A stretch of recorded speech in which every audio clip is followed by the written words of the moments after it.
Hi everyone, this is Chandra Chaudhary और आज हम बात करेंगे कुछ ज्ञान की बातें। और आज का हमारा जो टॉपिक है बहुत ही ज़्यादा इम्पॉर्टेंट है और अवेयरनेस से रिलेटेड है। तो आज हम विमेंस में होने वाली बहुत ही जनरल सी प्रॉब्लम को डिस्कस करेंगे जिसका नाम है बर्थोलिन सिस्ट। तो चलिए इसके बारे में जल्दी से हम जानकारी जुटा लेते हैं और आई होप आपको ये वीडियो अच्छा लगेगा, कुछ जानकारी मिलेगी और इससे कैसे बचा जा सकता है इसके बारे में आप समझ पाएंगे। तो देखिए इसके इस टॉपिक पे हम क्या क्या चीज़ें आज समझेंगे। सबसे पहली बात तो ये बर्थोलिन सिस्ट है क्या, दूसरी चीज़ ये कैसे कॉज होती है, थर्ड चीज़ इसके सिम्टम्स क्या होते हैं, कैसे इसको डायग्नोस किया जा सकता है एंड लास्ट इसका ट्रीटमेंट क्या है। इन सब के बारे में हम डिटेल में डिस्कस करेंगे। तो चलिए सबसे पहले जानते हैं कि व्हाट इज़ बर्थोलिन सिस्ट। तो देखिए जैसे कि मैंने आपको यहाँ पर डायग्राम बनाया हुआ है, ये जो डायग्राम है ये फीमेल एक्सटर्नल जेनिटेलिया है। तो यहाँ पर आपका जो ये वाला पार्ट है इसको हम मॉन्स प्यूबिस कहते हैं। उसके बाद बाहर का पार्ट जो अपर लिप्स होते हैं उसे हम लेबिया मेजोरा कहते हैं और इनर वाला पार्ट जो ये है जो मैंने एरो किया है इसका नेम होता है लेबिया माइनोरा। तो यहाँ पर जो हमारे लिए इम्पोर्टेंट है वही हम डिस्कस करने वाले हैं, ज़्यादा एक्स्ट्रा नहीं पढ़ेंगे। लेबिया माइनोरा एंड ये जो आपको यहाँ पर दिखाई दे रही है जो रेड कलर की, ठीक है, एक गोल बॉल की तरह दिखाई दे रहा है, यही है आपकी बर्थोलिन सिस्ट। ओके, और ये आपकी है वेजाइनल ओपनिंग, वेजाइनल ओपनिंग।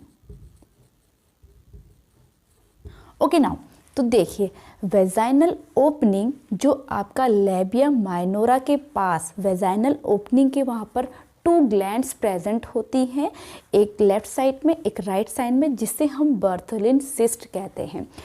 अब उसका काम क्या है, अब एज यू नो जो ग्लैंड्स होती है हमारी बॉडी में, भले वो हमारे रिप्रोडक्शन सिस्टम में प्रेजेंट हो या किसी भी बॉडी के पार्ट्स में प्रेजेंट हो, वहाँ से कुछ ना कुछ सेक्रेशन होता है। तो ऑब्वियसली जो बर्थोलिन ग्लैंड्स हैं वहाँ पर भी कुछ ना कुछ सेक्रेशन होता होगा, तो उसमें से म्यूकस फ्लूइड सेक्रेशन होता है जिसकी वजह से वजाइना में लुब्रिकेशन बना रहता है। ओके, जो बहुत इंपॉर्टेंट होता है वजाइना के लिए।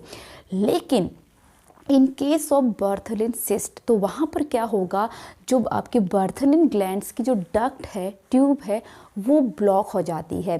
और उसका रीज़न कुछ भी हो सकता है कि इरिटेशन की वजह से या एक्स्ट्रा वहाँ पर जो सेल्स डिवीज़न है वो ज़्यादा हो गया हो, या फिर कुछ इंजरी की वजह से वो ब्लॉक हो सकती है। तो कोई भी रीज़न हो सकता है, तो ब्लॉक हो जाती है जिससे जो फ्लूइड है म्यूकस है वो बाहर नहीं आ पाता, वो डक्ट में ही फंसा रह जाता है और वहीं पर वो एक्यूमुलेट होने लगता है। तो धीरे धीरे वो एक सिस्ट का फॉर्म ले लेता है जहाँ पर वो या तो पस भर जाता है। तो ये होता है आपका बर्थोलिन सिस्ट।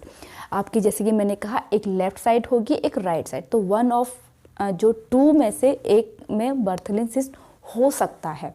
ठीक है, इतनी बात समझ में आई होप आपको बर्थोलिन सिस्ट क्या होता है ये समझ में आ गया होगा और कैसे होता है ये भी समझ में आ गया होगा। ओके, नेक्स्ट टॉपिक है सिम्टम्स। सिम्टम्स के बाद हम यहाँ पे करेंगे, हमें पता कैसे चलेगा कि बर्थोलिन सिस्ट हो गया है। तो देखिए पहली बात, क्योंकि इसकी एक स्पेसिफिक पोजीशन है, ठीक है, तो जहाँ पर आपका ये जो बॉल लाइक स्ट्रक्चर हो जाएगा वहाँ पे इरिटेशन होगी, आपको फीवर हो सकता है और सबसे ज़्यादा प्रॉब्लम हो सकती है जब आप चलेंगे, उठेंगे, बैठेंगे या आप ड्यूरिंग द सेक्सुअल इंटरकोर्स, यहाँ पर ये सब प्रॉब्लम्स हो सकती हैं जब आपको बर्थोलिन सिस्ट हो जाता है। एक्चुअली में जब बर्थोलिन सिस्ट स्टार्टिंग में होता है तो वहाँ पर कोई ऐसी खास प्रॉब्लम नहीं होती, वो पेनलेस होता है, पता भी नहीं चलता और वो धीरे धीरे ठीक भी हो सकता है। बट कभी कभी क्या होता है, ये एक आपके एब्सेसिस में चेंज हो जाता है, इन्फेक्शन हो जाता है, जहाँ पर वो पस भरना स्टार्ट हो जाता है और वहीं से प्रॉब्लम बढ़ जाती है। तो ये होते हैं इसके सिम्टम्स। फीवर आ सकता है, उठने बैठने में, चलने में या फिर सेक्सुअल इंटरकोर्स में प्रॉब्लम हो सकती है। ओके, नेक्स्ट बात करते हैं इसकी डायग्नोसिस की। डायग्नोसिस जैसे कि मैंने कहा कि पहले पता नहीं चलता, लेकिन जब हमें इरिटेशन होती तो ऑफ कोर्स हमें गायनोलॉजिस्ट के पास जाना चाहिए, चेकअप कराना चाहिए। तो वहाँ पर इसका जर्नली इसको फिज़िकली रूप से देखकर, क्योंकि जैसे कि मैंने कहा इसकी स्पेसिफिक प्लेस है, तो उसको देख के जो गायनकोलॉजिस्ट होगी वो आसानी से इसे देख के पहचान सकती है कि हाँ यहाँ पर बर्थलिन सिस्ट हो गया है और इसका हमें ट्रीटमेंट करने की आवश्यकता है। तो इस तरह से इसका डायग्नोसिस किया जाता है। ओके, अब हम नेक्स्ट देखेंगे, नेक्स्ट पॉइंट क्या है, ट्रीटमेंट। तो इसका ट्रीटमेंट हम कैसे कर सकते हैं। ओके, जब ये आपका बर्थलिन सिस्ट होता है तो इसे हम बिना डॉक्टर के पास जाए भी ठीक कर सकते हैं अगर वो माइनर सा है। उसके लिए हम क्या करेंगे, उसके लिए एक बात होती है जिसको हम सिट्स बात कहते हैं। तो यहाँ पर हम क्या करेंगे कि एक जो टब में वार्म वाटर लेकर के उसमें जो जिस लेडीज़ को ये प्रॉब्लम हुई है वो थोड़ी देर तक उसमें बैठ सकती है और सेवरल डेज तक उसे ऐसा करना है। इससे क्या होगा, जो ब्लॉकेज हैं वो खुल जाएंगे, जो उसमें पस भरा है बर्थलिन ग्लैंड्स में, बर्थलिन सिस्टम में, वो बाहर आ जाएगा और धीरे धीरे ये प्रॉब्लम ठीक हो जाएगी। लेकिन ऐसा ज़रूरी नहीं है कि एक बार अगर बर्थलिन सिस्ट ठीक हो गया वो दोबारा नहीं होगा। 20 to 30% केसेस में ऐसा होता है कि सिट्स बाथ लेने के बाद बर्थलिन सिस्ट ठीक होने के बावजूद भी ये दोबारा रिकर हो जाता है। तो उस केस में हमें फिर डॉक्टर्स के पास जाने की ज़रूरत है। वहाँ पर देखिए दूसरा पास क्या, एंटीबायोटिक्स, कुछ मेडिकल्स दवाइयाँ लेकर के हम उनकी हेल्प से ये बर्थलिन सिस्ट को ठीक कर सकते हैं। थर्ड क्या है हमारा, फिर है मार्सुपिलाइजेशन।